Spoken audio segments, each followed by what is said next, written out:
Everybody, I know it's almost Christmas, but I'm kind of already going towards the Valentine's Day holiday because we know as crafters, everybody's done decorating for the holidays.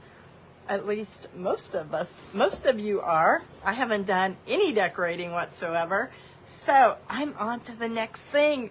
Look at this. This is one of the projects I did inside my Painting for Profits group yesterday. Love the little deer.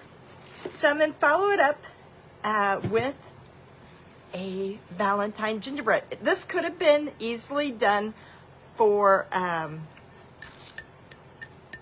Christmas just by painting it red, but I thought I would try it with this. So here's one that I had painted red. I almost went with this one. You can see there's some little snowman heads in there, but I couldn't decide between